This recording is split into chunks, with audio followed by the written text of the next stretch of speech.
Good evening. You are very welcome joining us this evening for another in our series of webinars. And very welcome to spend the next hour with us in a conversation style webinar. And I'll get to the details in a moment. But first, just welcome. My name is Derek, and I'll be your host of facilitating a conversation tonight with our guest.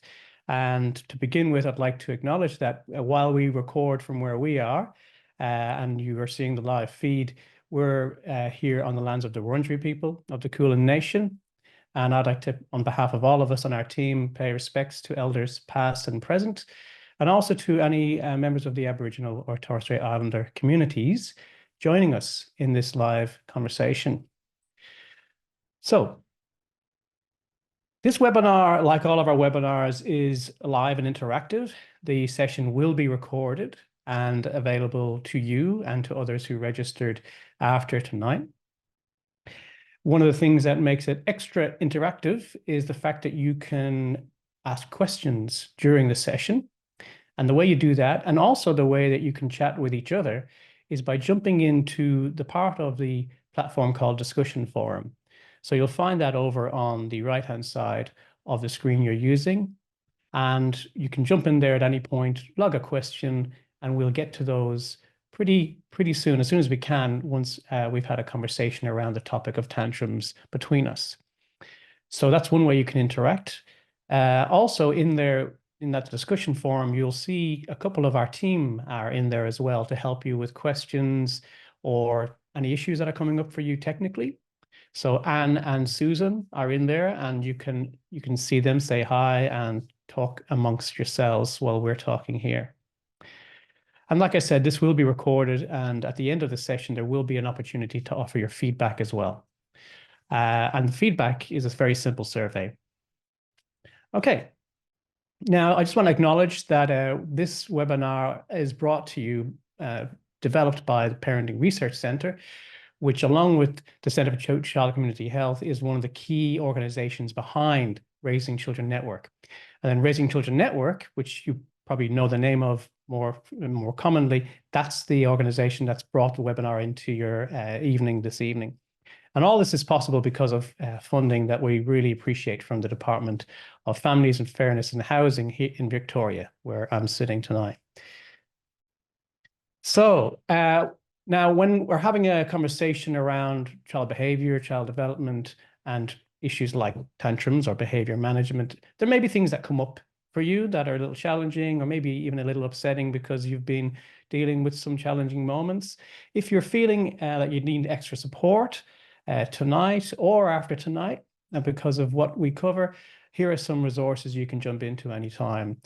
There's the Raising Children Network itself, and then there's the other resources on screen that can help you out if there's any need for further advice, questions you still have that we haven't got to tonight. Okay, now I just want to mention one other quick thing before we move on, and that is, who is this for? You've joined in, and you're probably joining as a parent or a carer or a professional who works with families, and you're maybe thinking about a particular child that you've worked with or you're connected to. This webinar is for you. It's for parents or carers of any kind or professionals with a focus on the age range of roughly 1 to 6. So we're thinking in that kind of space, and we're thinking about encouraging strategies that help with behavior and behaviors like tantrums. We won't just be talking tantrums. We're trying to broaden out into other useful advice around development and behavior more broadly. So that's where we're aiming, but I do want to take a moment to run a very quick poll.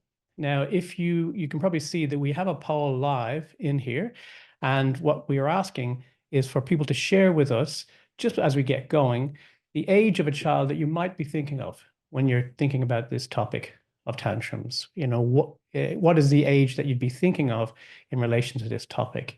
So we're going to give you a minute to answer that poll, and then we'll look at some results, and then we'll get going into our conversation. Excellent. So with that poll, what we have, and I can see on my screen here, is about 50% of those present are thinking about children around the age range 1 to 2. 29% are thinking about children in the age range 3 to 4. So majority, 80% of those present are thinking around 1 to 4 years of age. That's perfect. And then we have, we have a 13% telling us they're here as professionals. So welcome to practitioners and those working with families. Okay, we can now get into the meat of it. And I'd like to introduce our guest speaker who will be in a conversation with myself, Dr. Billy Garvey. So Billy is a developmental pediatrician with over 20 years of experience working with children. Billy's a senior specialist at one of the largest tertiary pediatric hospitals in the world, Royal Children's Hospital here in Victoria, where he sees families, he trains clinicians and other professionals working with children. He conducts research in child development and mental health. And Billy's also the founder of Guiding Growing Minds. Guiding Growing Minds is a social enterprise that's grown in the last couple of years, and it aims to give all children the opportunity to reach their potential in life and have rich and meaningful lives. Things that are part of that social enterprise include the Pop Culture Parenting Podcast. Here's a phrase, the Pop Culture Parenting Podcast, which you may be familiar with. I recommend it. It's free and it's a really great resource for all of us. And also in that social enterprise is a recent book that's been published called 10 Things I Wish You Knew About Your Child's Mental Health. So, Billy, I'd like to welcome you, and we can shut down the Death by PowerPoint and just get into a chat. Yeah, amazing. Thank you. It's great. It's great to be having a chat, and a special shout out to all the people out there that are giving up an hour of their evening, either as a parent or professional or someone supporting a child, because, yeah, it's pretty impressive, isn't it? That so many people are that dedicated to looking after kids. It is. And speaking from a Victorian point of view, they're doing it on the evening of a long day and a day that had some really nice weather. So they decided not to take an evening walk, which I would be doing if we weren't here. We hadn't have already signed up for this. But yeah, it's wonderful. So thank you for having me. Yeah, great to be here. So we're going to get straight into it. We'll spend a few minutes talking about a few questions that we've devised on this topic. Then we'll be hearing from those who are joining us with their questions. And I also want to thank those who offered some thoughts and questions when they registered. We have those logged too, and we'll be able to touch on those. And there was quite a number of you who offered thoughts before we got going tonight. So thank you. There were some amazing questions in there, wasn't there? Yeah, and we've got a few that we can touch on, time permitting. So let's spend 20 to 30 minutes just covering off on a few things. And we'll start with, I guess, the broadest question we have. So, Billy, I mentioned earlier, this webinar is called Tantrums. We know that that's a hot topic for parents and has been for years when we look at our data. And it's a very hot, if you almost triggering topic for parents who know that that can be a challenging phenomenon. But I know also we'll broaden out from that one notion, that one concept, into many things while we're talking. But let's start with that one thing. What is a tantrum? Yeah, so the way that I think about it from a developmental perspective is it's this emotional overwhelm that they're having, this really difficult time dealing with something that they're experiencing. And it's, we'll talk about some strategies because a lot of questions were about that. But I think it's important to understand that there's, the tantrum we're seeing is often the behavior, but what the child is experiencing is underneath that and the emotion. And we'll talk about some ways that we can think about that and approach that from that perspective that's actually going to help them in their emotional development, which is a really important thing. It's a real pressure point. I've sat in clinic all day today and seen a number of kids in this age group that we're going to talk about here who are struggling with what people might call tantrums. But it's also when a lot of the time we learn about, emotions, and a really important concept of all emotions are okay. And I think a lot of us in our own childhood didn't experience that. So there can be a hard time during tantrums where you can set up some, it's not okay to be angry, or I've got to hide if I'm frustrated or sad or something like that. And trying to help kids in this window is a really powerful opportunity, but a really tough one. Yeah. So I know we'll be coming back to that theme again and again, how we help children in this moment and after this moment. And so we try to do all we can to, avoid what you just said, but let's talk more nuts and bolts. What are we seeing when a tantrum's happening?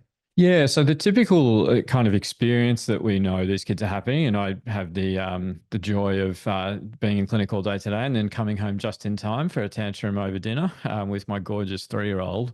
And she was really struggling. She's in the classic age. We know that from about 18 months, we see tantrums really begin to emerge developmentally. And then from, they peak around 3 to 4, and then 5 to 6 years of age, they often reduce down. Now, the reason for that is because kids are becoming better at kind of controlling their environment, and not in a sinister way, but just in a vocalizing and speaking and saying what they're feeling and what they want, and being a bit demanding. And that was my daughter tonight. She chose the dinner, she helped make the dinner, but when the dinner got in front of her, she just pushed it away and started throwing stuff off the table. And she's just struggling in that moment. Now, she has the ability to control her environment, but she doesn't have the ability yet to clearly understand what's going on and express the support that she wants. But I'm very lucky that I know that's what she's doing. She's signaling that she's struggling and needs a bit of help with that process that she's going through. Yeah. So I guess a takeaway there is, when we see those things, and that's what we're witnessing, the takeaway is we're seeing some sort of communication going on. Yeah, yeah. If we can try, and not all of the time, it's really important. But if you can try and think about them as opportunities for connection, and that they're communicating something, is really important. And we'll talk about some of the unhelpful strategies, but that's why we, try and not punish kids or have negative experiences when they have those feelings, or isolate them out, because we want them to see us as people that provide help and support. And that will actually reduce the likelihood of those events kind of happening all the time and being and escalating and being really destructive to the functioning of a family. So so I work on that, but I've got a sensitive 3-year-old, a fiery redhead, and so I can really relate to her. I can really connect to her because I'm also like that. And we might talk a little bit about temperament, but that's essentially because she has a sensitive temperament. She was born with that, and she will always have that. If I am able to foster that in her, it's a real strength of her development. The problem is that kids who have a sensitive temperament are more likely to have emotional difficulties, such as tantrums, because the environment can overwhelm them. They've got a lower threshold for kind of becoming dysregulated. It's a really important part about it, that we have to really work with the child we have in front of us, instead of like, I wish you were just someone that, was more comfortable in new environments, or didn't get so distressed, or just told me what you were feeling. So there's that kind of key word we hear often, at least in the professional world, dysregulated. So if we have parents joining us tonight, or other carers, and they're thinking, I know that word, I know it's important, and I know that there are strategies around it. How would you introduce the idea of what dysregulation is? Yeah, so they're losing control. So what's happening is that they're feeling flooded, and we know from a science perspective that they actually are flooding. They're flooding with a sympathetic drive, so the part of the nervous system that gets ready to go, gets ready to run, the fight-flight response. When kids become dysregulated, what happens is that they get overwhelmed by that. They get stress hormones that surge through their body. Heart starts racing, and the challenge with that is little kids, toddlers, don't have a great cognitive capacity as it is. But once they get emotionally flooded or dysregulated, they lose even more of their capacity to hear what someone's saying to them, to realize they shouldn't have hit their brother, to realize that this was the meal they chose. That's all gone once they start becoming distressed, because they're just overstimulated and dysregulating. Maybe you can comment on this, and we'll get on to the next bit. But I heard an explanation once around that for people of any age, whereby when you're in that moment and that dysregulation is happening, you're using more of the primitive brain, the reptilian brain. So you're not really receptive to those kind of more communication strategies. You're sort of working much more on a basic level. Does that make sense? Yeah, definitely. And I think you're right. And I was very lucky to spend some time with Dan Siegel and Tina Bryson, who wrote The Whole Brain Child. And their whole concept, which like revolutionized this, was that they just flip their lid. They lose kind of access to the higher parts of their brain. And the highest parts of our brain are, our executive function, our impulse control, our ability to regulate our emotions, our ability to bring logic into what we're thinking, and to learn. Yeah. Perfect. Yeah, to learn. So that, when kids are really, really dysregulated, all we want them to learn is that they're safe. Right. You know, that's the really important bit. And, you know, we might talk about it more, but I have phrases that I use and I try and give that to the patients that I meet in clinic. I have the privilege of meeting these families that are working really hard to try and improve the experience that their kids are having. And I try not to say it's okay. Like I've Mm, talked about that a fair bit in yeah. other things I've done. I try and say I'm here. And that's because what I want her to experience is that I'm a source of help. I'm not a source of dismissiveness. And it reminds me of my role.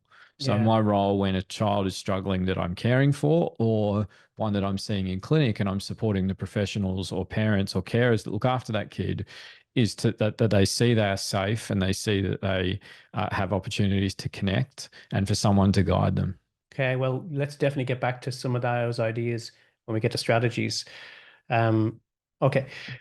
So that's what we're seeing. That's what it looks like, and that's some of the ideas about what's behind a tantrum. Mm. And it's obviously linked to a number of really important ideas for parents.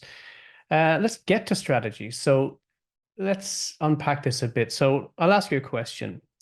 In these situations, that must be challenging for parents, and you've touched on the fact that lots of parents are working really hard Yeah. to do their best in the moment.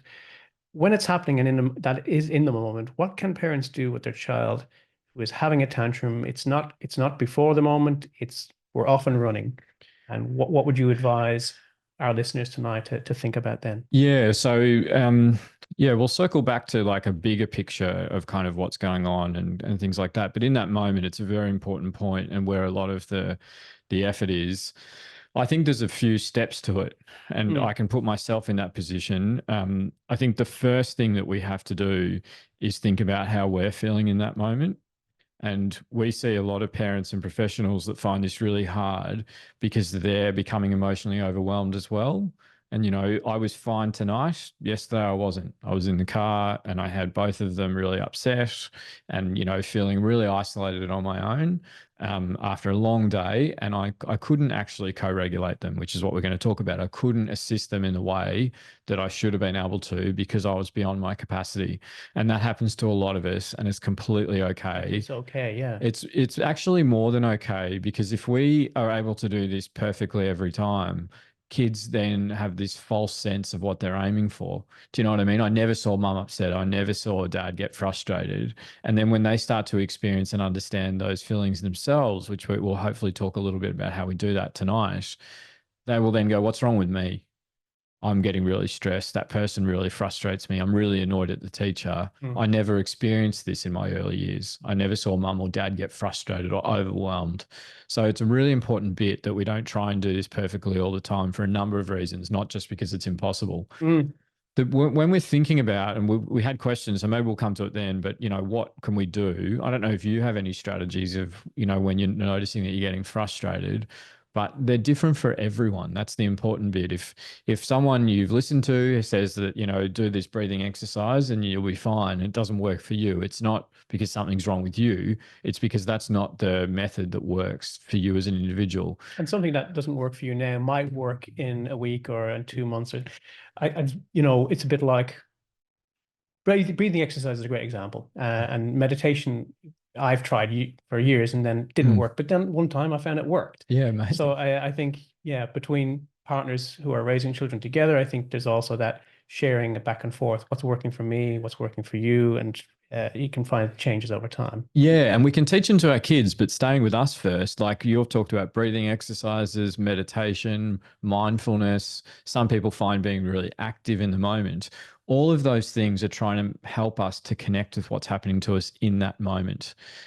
The integral step of it, and we're going to use that step as well when we go to kids, is that we're not judgmental. We can't be judgmental of our own feelings and we can't be judgmental of the experience the child's having as well. That's also why you're okay Mhm. is not very helpful because it can come off as dismissive. Or why did you do that? I can't believe this is happening. Don't you know I'm running late? All of those things are bringing a lens of kind of I'm judging you into the child. And we shouldn't do that to ourselves either. We should just be, I'm getting frustrated. Like, and just be simple about it like that. Not, I'm getting frustrated. I can't believe I'm doing that. So we want to just make sure that we're gentle with ourselves before we go into our kids because it's a nice frame to set us up in.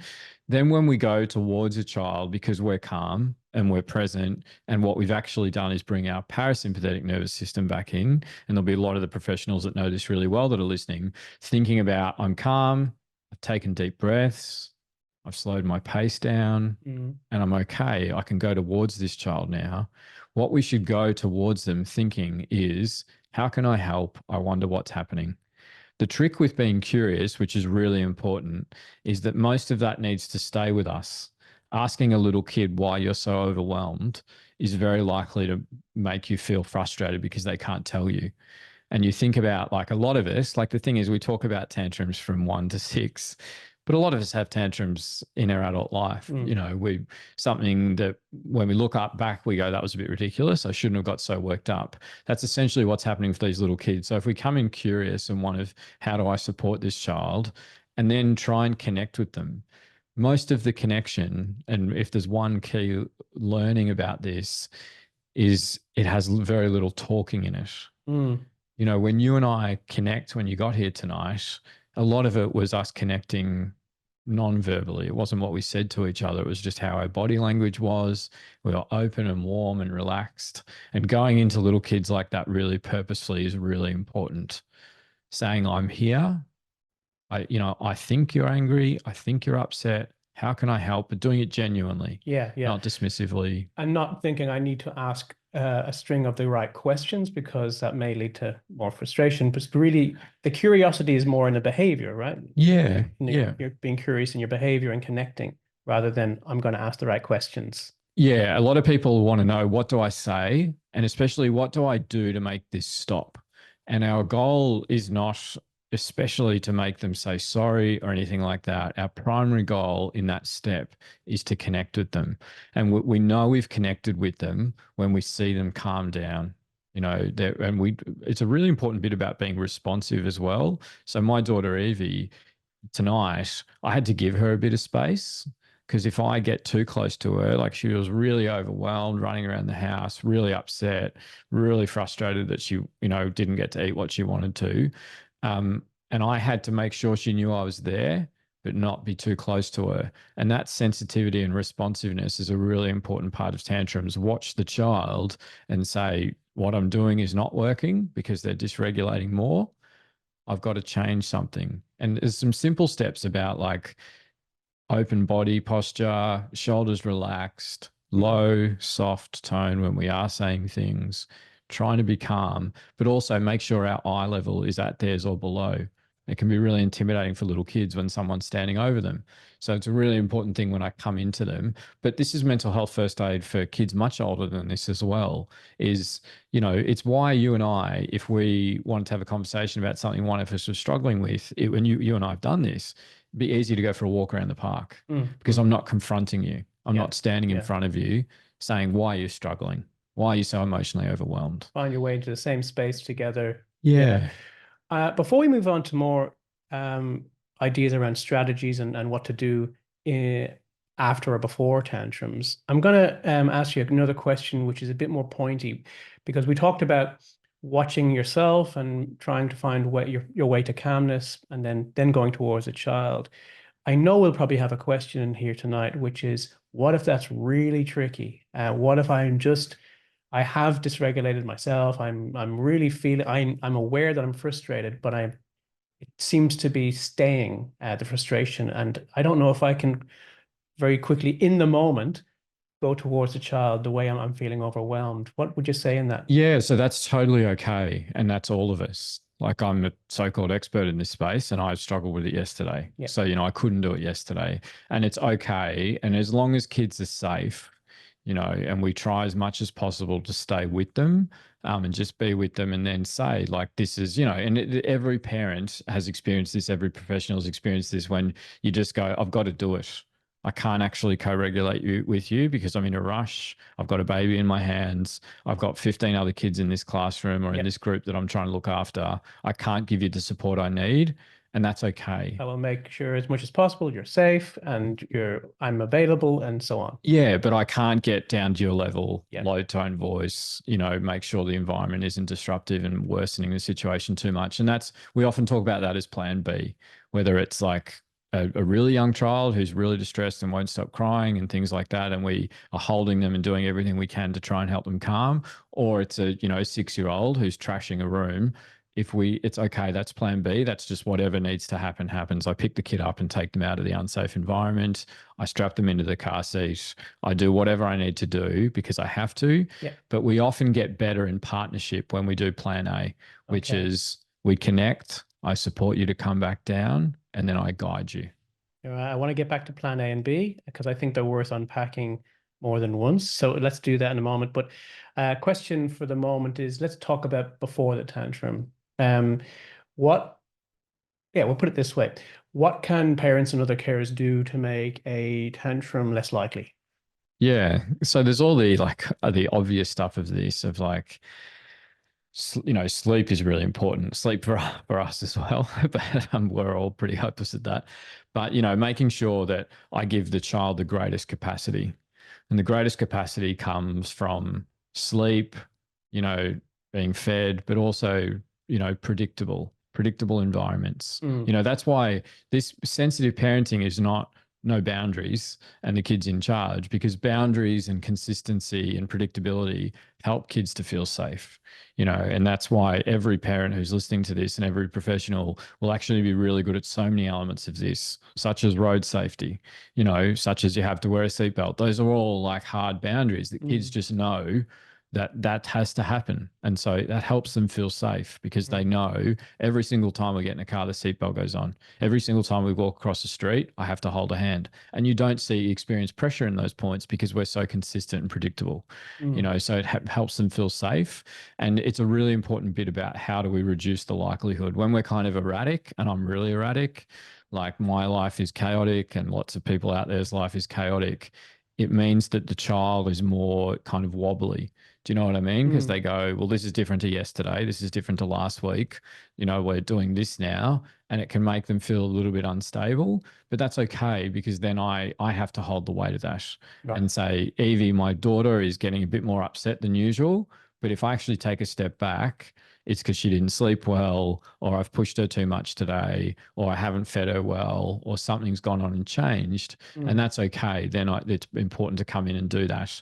The main reason that we see tantrums reduce from 5 to 6 years of age is because we get better at understanding kids and they get better at kind of understanding themselves and communicating what their needs are. yeah. It's just that window is really hard because they've got a bit of language and a bit of mobility and a bit of Yeah. skills in, connecting with us, but they just dysregulate so Yeah, easily. right. So yeah, that window is where things can be more challenging just because of those reasons, and there's a bit more in the way. I mean, Yeah. in a sense, but also we learn over time, and we get perhaps more used to our rhythms and our routines and our practices that help with avoiding or before the tantrum. Yeah, definitely. And what we're learning this, like I saw kids in clinic today with diagnoses such as autism or ADHD, Yeah. learning difficulties, or intellectual disability, all just in one day, who are having a lot of emotional dysregulation. And all those parents were really sensitive because what we don't want is we don't want the kid to push down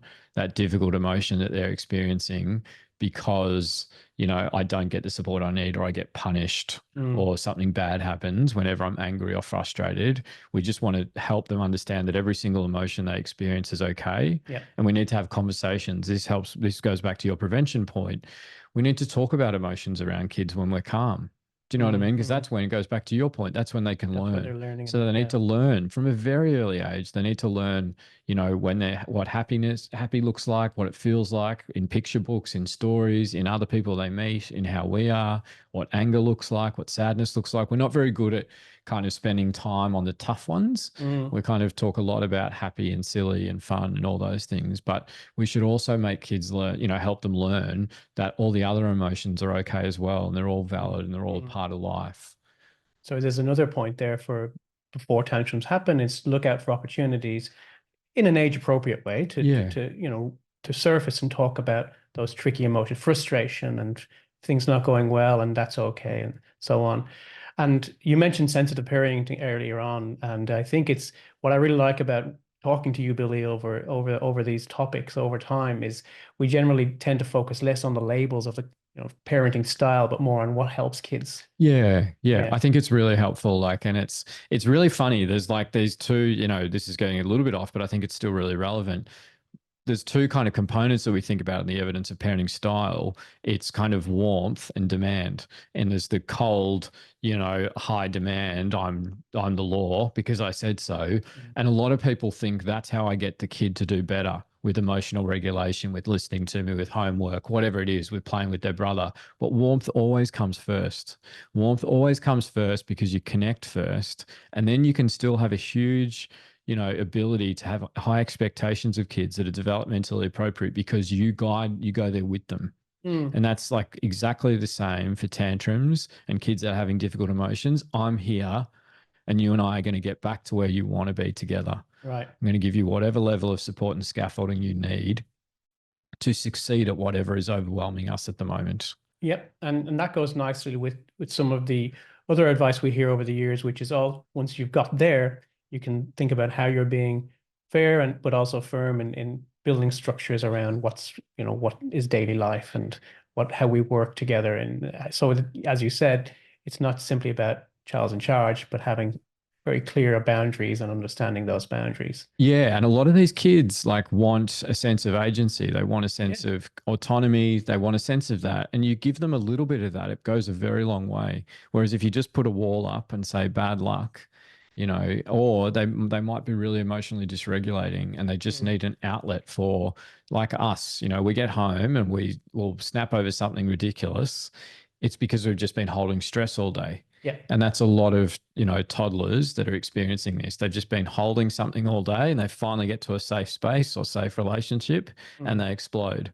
And we've got to remember that's actually okay. Yeah. And we spend our whole lives learning to recognize that's what Tell me about that. I'm 51 years old and I'm proud of myself for recently being better at that. Yeah. That's why that happened. We're getting some great comments and questions coming through. We'll get to those very soon. But we had one parent saying that my child is having a tantrum right now as we're getting home, I think while listening or else just before this webinar. And I find it difficulty to keep calm when I just need to get her into the car. Very relatable. Yeah. Very relatable. And with that, I want to go back one more time to plan A and plan B. So let's say we're back in the moment, it is happening, and we're seeing this, and then our own feelings as carers or even professionals are perhaps being compromised. What is plan A and plan B again?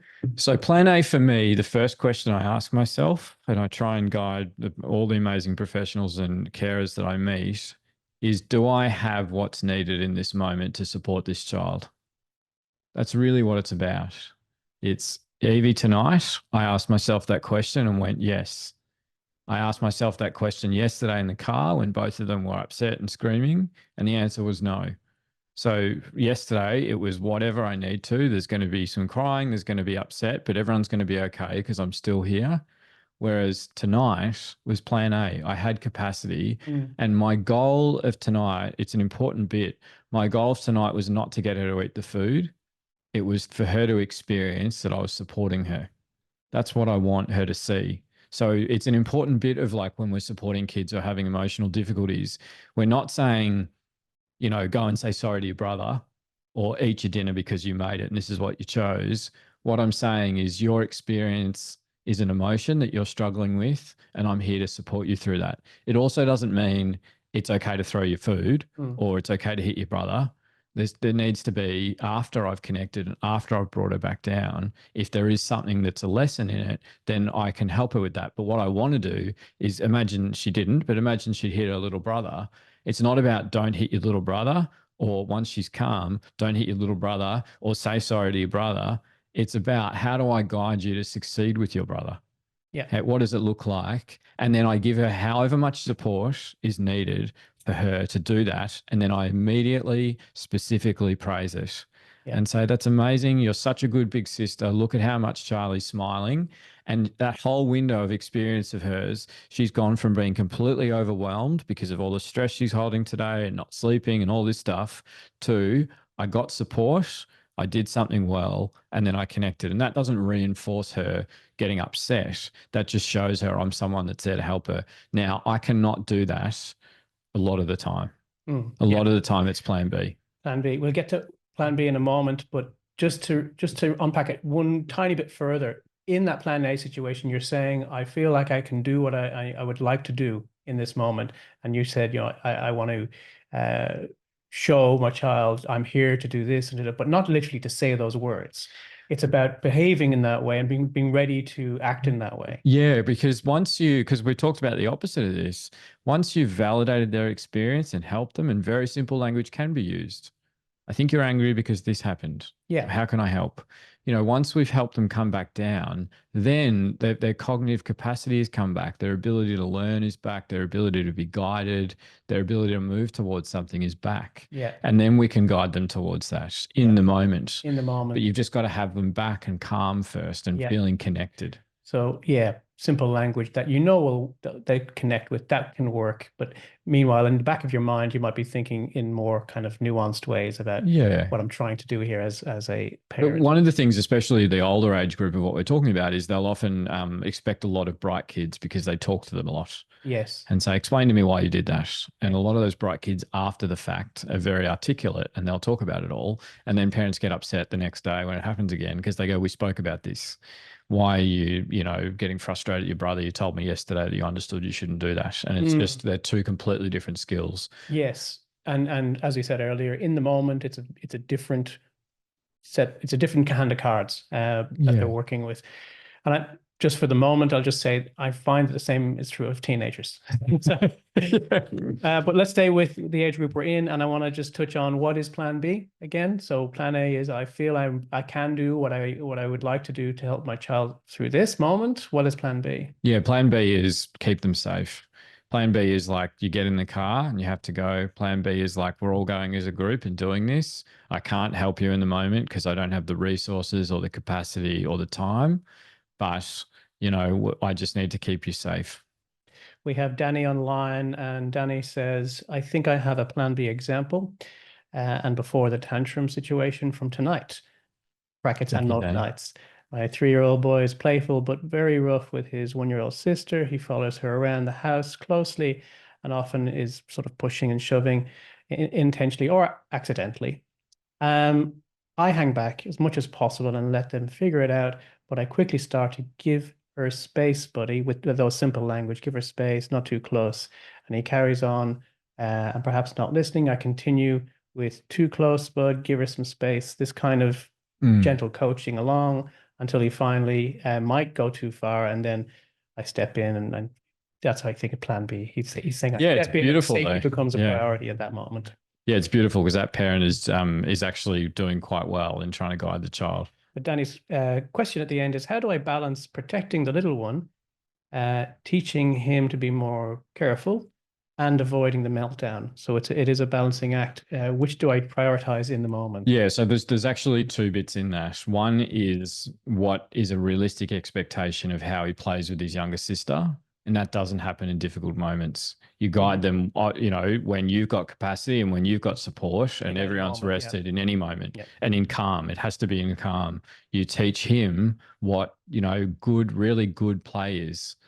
She really likes it when you're sitting in front of her showing her stuff or you're making silly sounds or whatever, instead of stop pushing her, stop doing that, because you're not guiding the child. You're just giving attention to the thing that they're struggling with. And then that's in their mind. And often they'll just keep going at it because you're saying it's the same with like swearing or anything. If you just say, don't swear, it's all the child can think about. If you say, don't push, it's all the child can think about. But in moments when we can teach kids, especially to young ages, siblings, of what does really nice, gentle, caring play look like, then they are more likely to repeat that behavior through the day. The other thing is the child starting to get distressed? And if they are, as in the older child, if they are, that's when the emotional regulation capacity comes in and you learn how to regulate your emotions through co-regulation. That's how all of us learnt it. The reason that you or I sometimes, before we step in towards our kids and help them and lean in on the difficult emotions they're having, the reason that we sometimes have capacity is because we learnt that through co-regulation. There's lots of kids we meet in clinic for, developmental trauma and stuff like that that don't have those experiences. And they'll either always externalize and lash out, or even harder to help, they just withdraw and shut down, because they don't see people as sources of help. And so that's where, with that example, thinking about when I've got capacity and it's not stressful, am I actually scaffolding this boy to learn how to play really well with his sister? And not all the time, just short bursts where you're giving heaps of attention. And I'm talking about minutes. You're there down with them, guiding them, 100% present, and going, the purpose of this is what I think you're capable of doing in terms of playing well with your sister. And I'm going to scaffold you as much as you need to support it.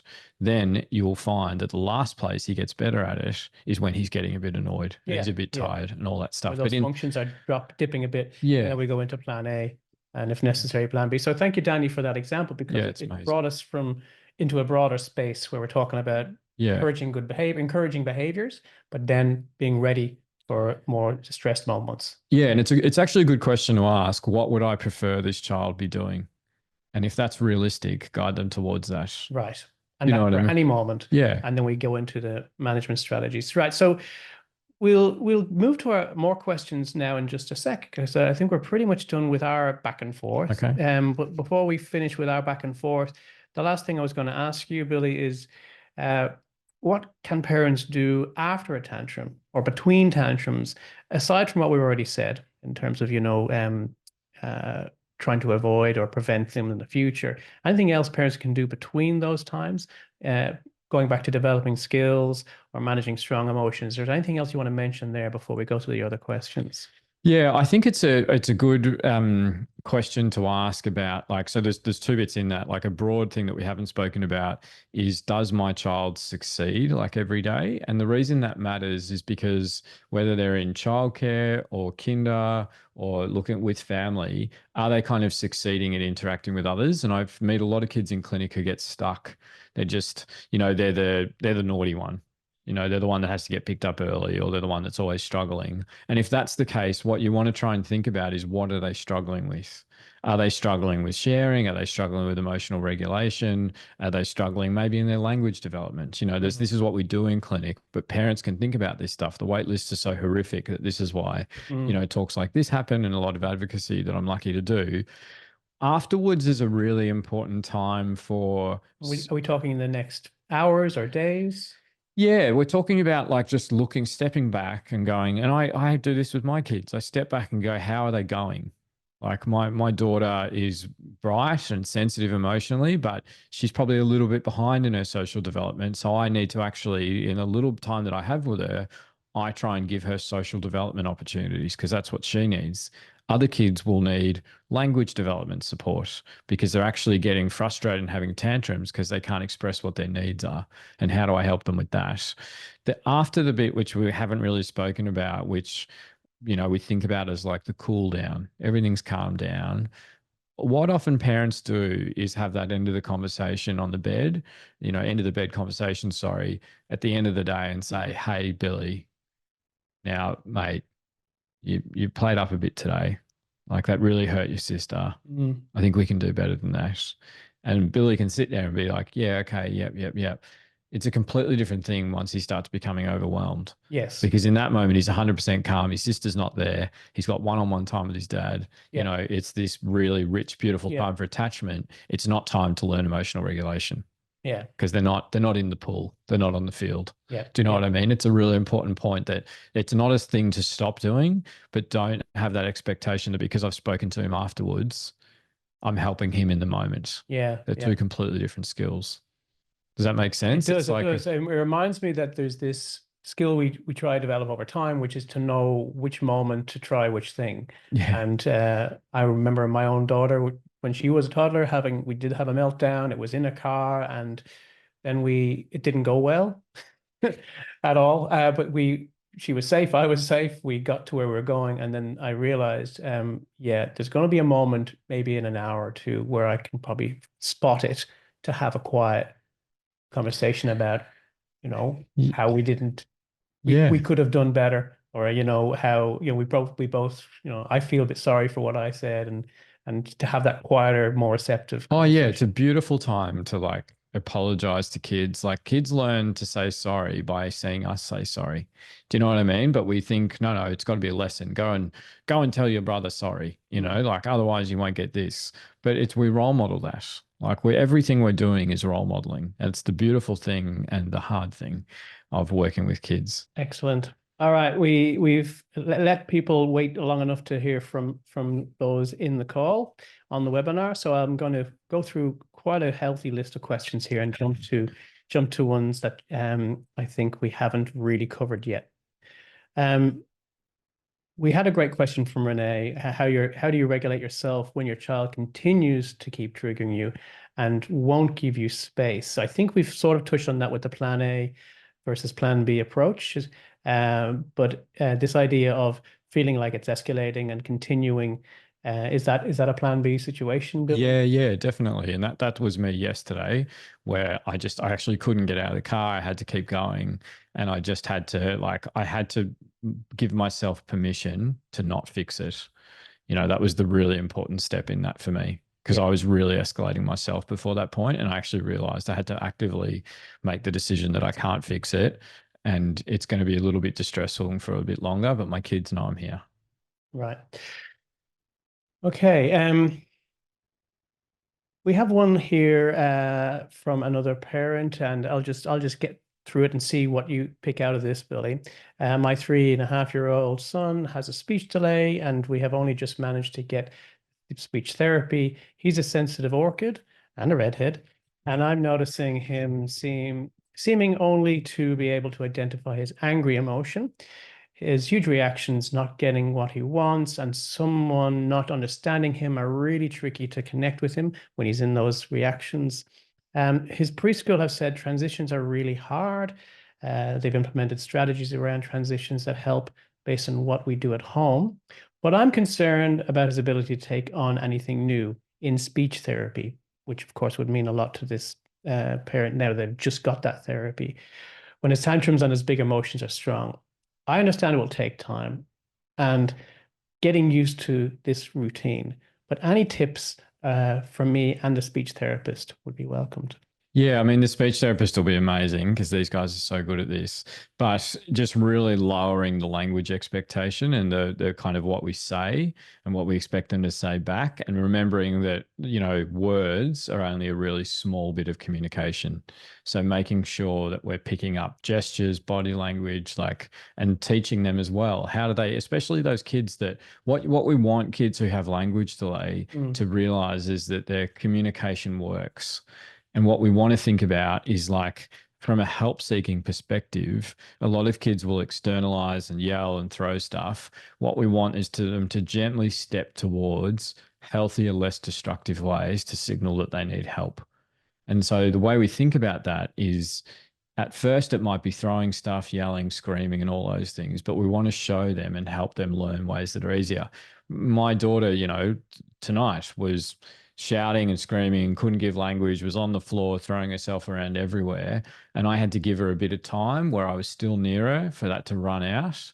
And then I just connected with her, and I could see she was going to let me. So I gave her a hug, and we just did this breathing thing together. And I was like, "Can you feel my chest going up and down? Let's see if we can make yours do it." And it helped her connect with me. And it wasn't about, you shouldn't have done that with the food, you should have eaten it. It was just about connecting. And if you can teach these kids healthy ways to connect, mm, it's a beautiful thing. But just trying to stay out of expecting a lot of language from right. kids who are stuck in their language development a bit. Yeah. And then there's that point we had earlier about what you try may work, not this time, but it's always worth trying next time. That what you just said about that breathing piece, it may work a charm, but that does if it doesn't, it doesn't mean it's not the thing to try and do next time. Yeah, and kids pick up patterns. So Yeah. you know what I mean? Like the first few times I tried with my daughter, she had no idea what I was talking about, but now she knows that we're about to do the deep breathing stuff.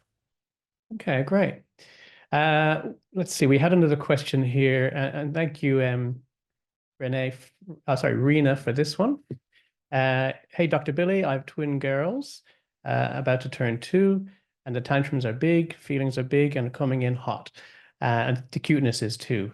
But let's chat down to that. So, Sometimes they seem to rile each other up or escalate, and this can happen with tantrums as well. So they both want attention. I don't feel like I'm doing a great job for both of them. Any tips on how to give 100% presence with two toddlers at the same time? So yeah, I mean, essentially you can't. You can't be 100% one-on-one present with two kids at one time. And that's where we talk about like making sure outside of difficult emotions that there are these sanctuaries that, and I'm talking like there'll be lots of people that are like me and Annalise. We get an hour if we're lucky with our kids a day on the weekdays, and a lot of the weekends I'm parenting on my own. But I still just carve out little times, like little moments where I'm 100% present with each of them. But when they're together, it's really, really difficult. I try as much as possible to scaffold moments of joy that we share as the three of us when I'm with them. When we go to the pool, we're in the park, we're just rolling around on the ground inside doing something silly. Mm, But when they're really struggling and both of them at the same time, like often what I do is I pick up the baby, I pick up Charlie because I know that I need to just pick him up and make him realize that I've got him and I'm here. And mm, then what I'm trying to do is at the same time connect with Evie, mm, like my 3-year-old daughter. mm, And Charlie's 1. So most of what I do with him is not language based. And if it is, it's just, soothing sounds really, mm. and still saying I'm here. But with Evie, I'm just trying to connect with her. And that's like me balancing too. Now with twins, you've just got to think about what's a predictable pattern where I can show both of these kids at the same time that I'm there for them. And what we know is most of the strategies that we try, you should see an improvement after 3 to 4 weeks. And if you're trying something for longer than that, and we're always trying to improve something specifically, if you're trying to help twins when they're struggling with a specific strategy and you're not seeing an improvement in 3 to 4 weeks, it'll be because the developmental stretch is too much. So you're expecting too much from kids that age, or there just hasn't been enough consistency and predictability over that time. I'll just stop there for a second and cover off on a related question, not related to this story and this asker, but what about when to be concerned? What about when to be concerned? You've mentioned if something is challenging for a few weeks, but any other comments on working with tantrums or behaviors like this and when a parent should be concerned? Yeah, so I mean, we should be concerned. There's no like golden rule of like this many tantrums a day or Yeah, whatever. It's if you're finding yourself overwhelmed or concerned about how your child is going, that's the gauge. listen to And that. yeah, and Yeah. listen to that. And how do you feel about how they're going? And to think about, I'm struggling with this, they're struggling, but kids should be succeeding. There's this idea that like it's just hard or they don't enjoy school or kinder's just not for them. There's so much we can do. And the amazing professionals in the community are educators, most powerful professional in kids' lives. Maternal child health nurses and GPs Mm. are the best clinicians that we have at this stuff. They are phenomenal at understanding child development. The maternal child health nurses do that in an amazing way. And GPs have this huge level of expertise about family centered approaches to supporting kids and reaching out to them. And there'll be people in every single community I've gone to that want to help these kids and families that are struggling. It's just we're trying to improve access and visibility for a lot of them. But yeah, tapping them on the shoulder and saying, I'm worried about how Mm. my daughter's going because she's having a lot of emotional distress and is getting overwhelmed all the time. Okay, great. And enough. In the meantime, while you're maybe thinking about reaching out to one of those professionals, you could also check out what advice is available through Raising Children Network or through other trusted sources you've got already. And a lot of parents are parts of things like Facebook parenting groups, Yeah. and in those spaces, you might be able to find your way to trusted advice as well while waiting for that conversation. Yeah. If you somehow wanted to hear me talk more about this, I think we did quite a while back. We used Rambo because Yes. essentially he gets upset. He throws a tantrum because he doesn't get food. So I have an And episode on that's, pop culture yeah. parenting. So Yeah, Rambo. there's, I think 2 hours of me talking about tantrums there. So, because it's really common, like this is Yeah. what I would have seen 4 kids today in clinic that this is the issue. And they've, it's 2.5 year wait list. Yeah. So, Well, there's the big hero message for everybody listening. You're not alone by any stretch of the imagination when mm, thinking about this topic. Lauren says we have a nearly 2-year-old who hasn't really had a proper tantrums. We get our second bub on the way in the next 2 months. Sorry, it's on the way in the next 2 months. Should we expect tantrums from our 2-year-old on the arrival of the newborn? Yeah, so there can be because sometimes, like, especially kids with sensitive temperaments, but all children will worry about, the world changing when a new little bub comes. And that's why a lot of them will, kind of drop down in there. They'll often act like babies themselves because they see that other sibling who's getting that type of love and care. And yeah, tantrums are typical of part of development. All of us go through, you've talked about it in our adult lives, we're still experiencing them and have difficulty with emotions that overwhelm us. But when a new sibling comes along, what you want to try and do is protect the relationship with the older child. So that how do I make sure that I still have time? Once again, there's not every minute of the day, but just protected sanctuaries where I maintain the security of the attachment that I have with this child. They feel unconditionally supported and loved. We're sensitive to their needs. And we all do this, celebrate how good a big sibling they're going to be and guide them towards how we want them to be and give them opportunities to succeed at interacting with that new baby, as opposed to jumping on them every time that they're a little bit rough or, that they get a little bit frustrated because they're not getting their needs met immediately. That's completely typical development. Okay, great. We have time, I think, for one more question, and then we'll talk to our audience about what you can do next and where you can get more information. But my last pointed question to you, Billy, is I think a really good one because it gets to a nuts and bolt issue of the language a child might be using. Haley says, my question is around a phrase that my son uses in 90% of tantrums. He tells me and his dad to go away. I know that he needs me to stay. Definitely going to be adding in I'm here into the conversation, but he gets more and more angry if we stay. So sometimes I leave, but then he wants us to come back. We go back and forth in this dance. He is 3.5 years old.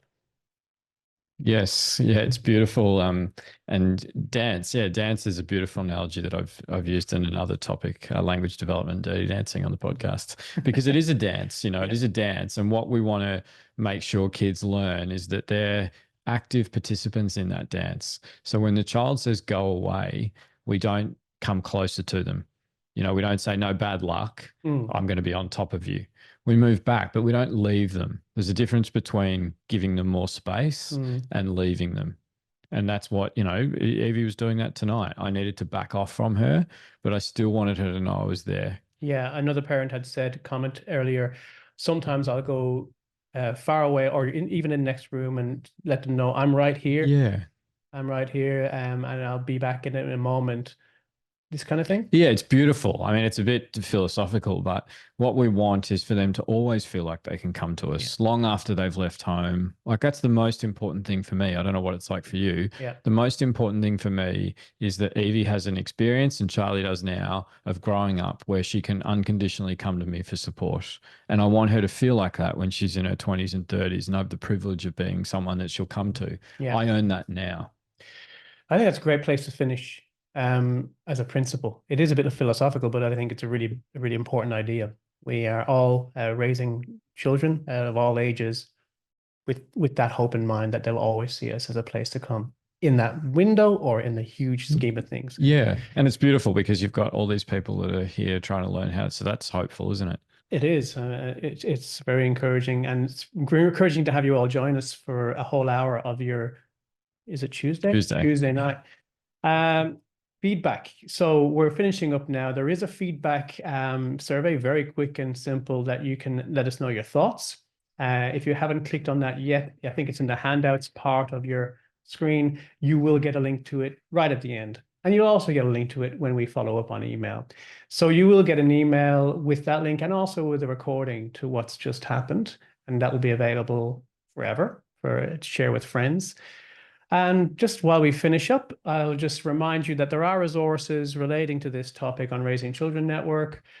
We are constantly updating and adding to those, but there's a few there on screen. We'll leave that up for a moment, and we'll finish up by saying, yeah, you can maybe check these links on the recording. So finishing off with a couple of other resources to keep in mind.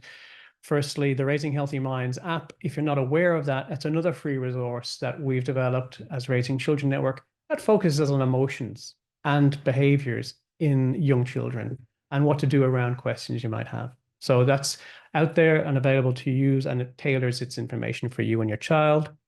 And finally, do reach out for support if this conversation around some of those more challenging moments has left you thinking, I could use a bit more support. Do remember the resources that are there for you. And other than that, we will finish up. And thank you all again for spending time with us, Billy. I want to thank you sincerely. It's all I would do this for 3 hours. Be careful, you might be in a podcast with me.